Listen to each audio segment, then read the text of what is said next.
फिर संप्रभुता संपन्न, जो हमारी व्यवस्था है वह संप्रभुता है, संपन्न है, यानी कि कोई उस पर विदेशी या आंतरिक दबाव नहीं होगा।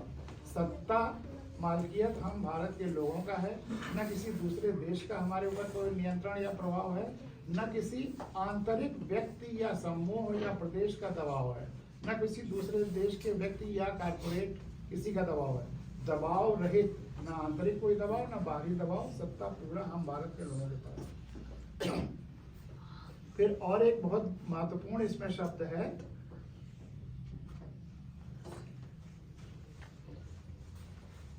बंधुता। बंधुता, बंधु कौन होता है?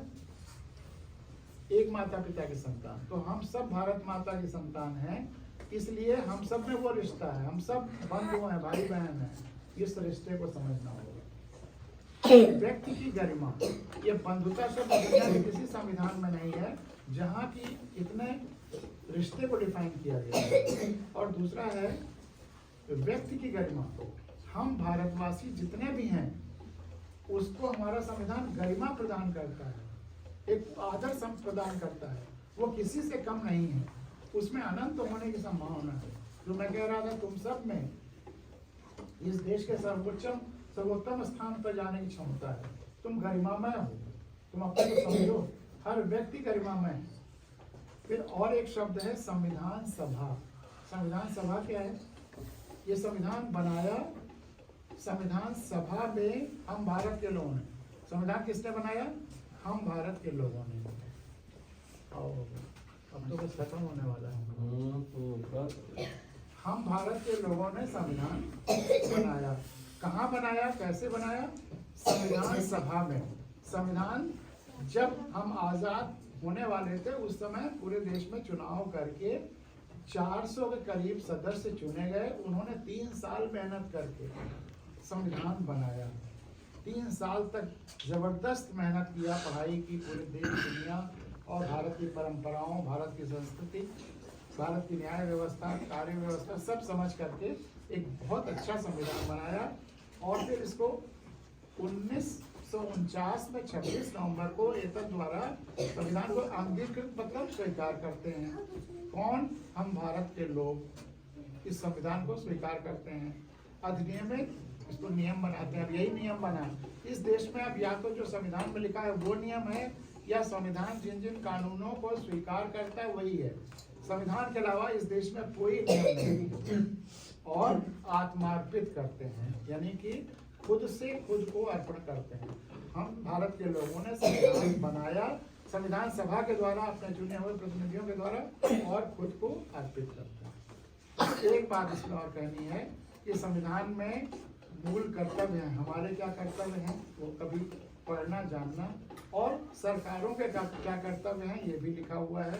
हमारे कर्तव्यों में पहला मूल कर्तव्य है, फंडामेंटल ड्यूटी है, हर बच्चे का, हर नागरिक का कर्तव्य है कि हम संविधान का पालन करें और उसके आदर्शों का आदर करें, राष्ट्रध्वज का आदर करें, राष्ट्रगान का आदर करें। यानी कि पालन और आदर के लिए संविधान जानना जरूरी है। हर बच्चे को, हर व्यक्ति को संविधान जानना जरूरी है। ये पहला कानून है इस देश का। तो इसलिए तुम लोग संविधान जानो, जनाओ। और ये किताब मैं छोड़ जाता हूँ, सब लोग मिल करके 2-2 दिन अपने पास रख करके पढ़ना। सब पढ़ोगे ना? तो बस अब यहीं पर हम अपनी बात खत्म करते हैं। तुम्हारे मन में कोई प्रश्न हो तो पूछ लो, फिर हम निकलते हैं।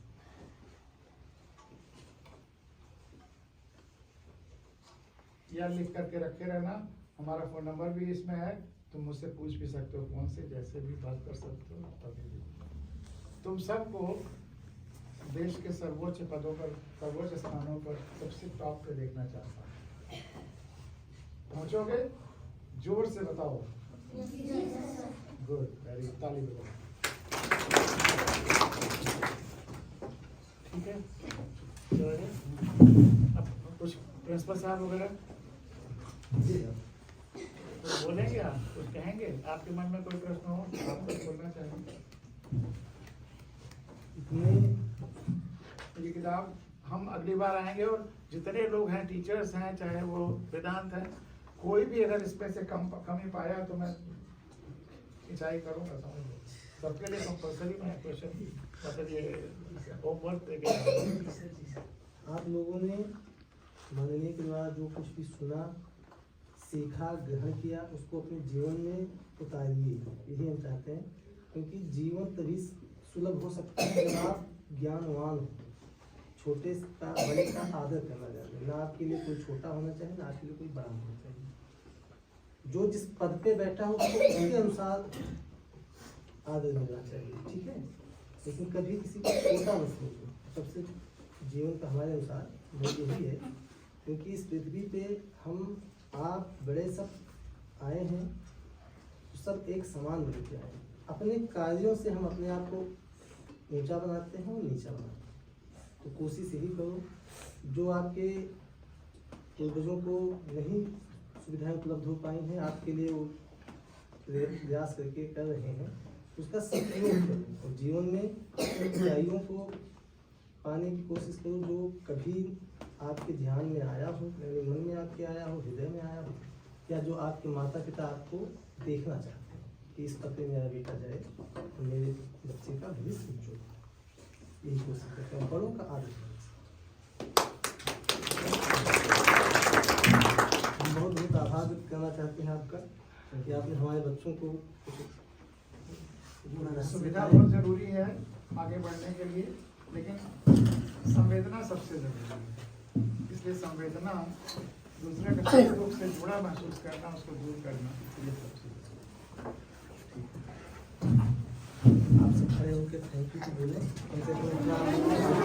Thank you. हमको हम बोल रहे हैं कि तुम लोग इतने मन से बोले, बताए, और सबने जो है बताया कि वो क्या बनना चाहते हैं, लेकिन जितना बोले हो उससे ज्यादा बनोगे, इतना निश्चित है।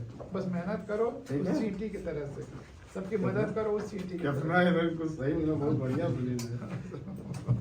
ये पुस्तक अपना सब लोग एक एक करके पढ़ो। सर क्या टाइम होगा?